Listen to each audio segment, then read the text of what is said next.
apa kabar Anda hari ini? Berjumpa kembali dalam Berita Mataram hari ini. Jumlah berita penting dan menarik lainnya telah kami siapkan untuk Anda dan berikut diantaranya. Gempa berkekuatan 7,1 magnitudo yang berpusat di Lombok Utara menimbulkan kepanikan penghuni hotel di Mataram. Seorang pria di Lombok Utara ditangkap polisi karena mengedarkan narkoba di kawasan wisata. Liburan musim panas, kunjungan wisatawan mancanegara ke Lombok Barat meningkat 85%. Bersama saya Rahayu Japar, inilah Berita Mataram selengkapnya.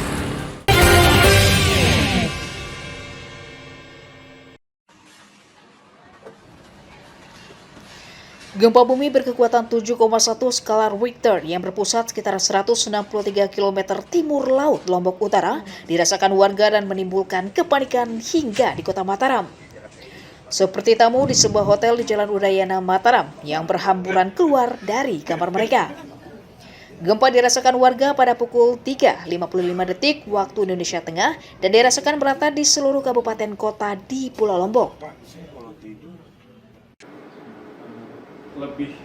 BMKG mencatat gempa berkekuatan 7,1 magnitudo terpantau berpusat pada koordinat 6,94 derajat lintang selatan dan 115,67 derajat bujur timur di kedalaman 525 km dan tidak berpotensi tsunami.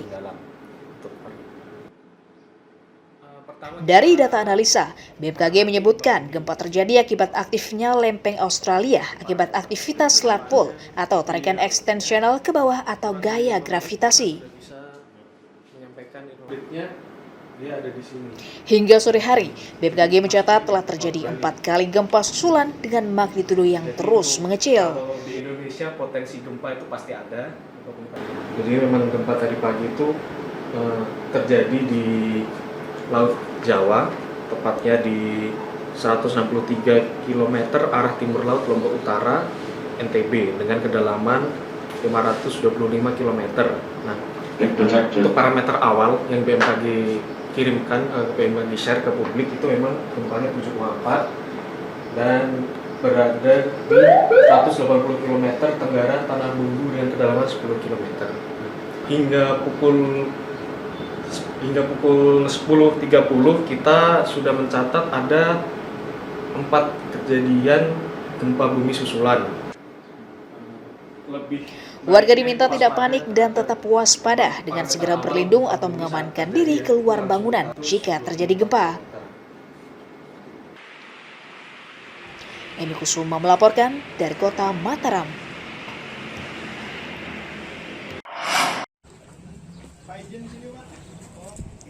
Pemerintah Kabupaten Lombok Barat memetakan sejumlah wilayah yang rentan terdampak krisis pangan memasuki puncak musim kemarau tahun ini. Dinas Ketahanan Pangan setempat mencatat 2 wilayah menjadi langganan krisis pangan yang terjadi setiap tahun, yakni Kecamatan Sekotong dan Batu Layar. Kekeringan akibat El Nino menjadi pemicu utama menurunnya produksi pangan yang berdampak pada sektor pertanian dan peternakan yang meliputi komoditas beras, daging, telur, bumbu dapur, dan sayur mayur. Selain untuk mengetahui jumlah warga terdampak, pemetaan juga untuk memudahkan distribusi pangan agar merata. Kan kami itu disiapkan rencananya 100 ton. Nanti rencananya kami akan disiapkan 100 ton untuk di Kabupaten Lombok Barat. Nah, terus yang kedua kami juga melakukan pemetaan mana daerah yang surplus beras dan mana yang minus. Nah, nanti pada saat terjadi apa-apa kami tinggal mengambil beras yang di tempat yang surplus itu, kami akan membawanya ke tempat yang minus, yaitu melalui fasilitasi distribusi pangan atau FDP. Jadi dia akan tetap harganya. Terus yang selanjutnya yaitu kami juga melakukan identifikasi daerah-daerah yang rentan atau rawan pangan. Pemerintah daerah Lombok Barat mendata 79.000 warga yang tersebar di 10 kecamatan rentan terdampak krisis pangan dan membutuhkan penanganan serius hingga akhir tahun. Hairul Amri melaporkan dari Kabupaten Lombok Barat.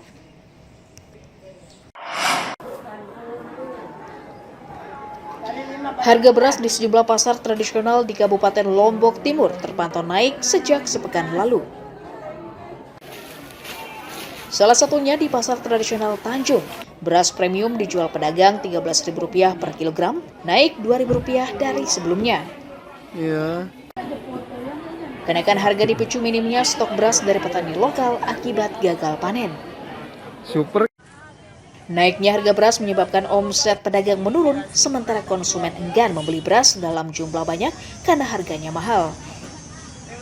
Berapa dijual harga beras nih, Bu? Sekarang Yang super 300. kalau yang nomor 2 290. Kalau per kilonya diecer berapa, Bu? Yang super Ya, per kilo 12.500 tapi belum laku. Yang Belum 12 laku saja ya? maunya ya. Tidak ada orang beli. artinya ada kenaikan, Bu ya? sekarang? Iya, ada kenaikan. Bu, kalau pembeli rame nggak, Bu, saat ini? Kayaknya nih doh. Kurang. Sepi ya?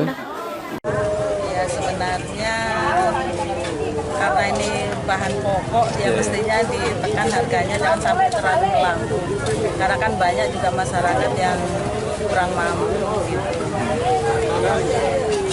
Bagaimana pemerintah supaya barang-barang yang kebutuhan pokok itu bisa diturunkan harga, ditekan harga seminimal mungkin gitu. Warga berharap pemerintah daerah menggelar operasi pasar untuk menormalkan harga beras agar tidak membebani ekonomi mereka. Muhtadun melaporkan dari Kabupaten Lombok Timur.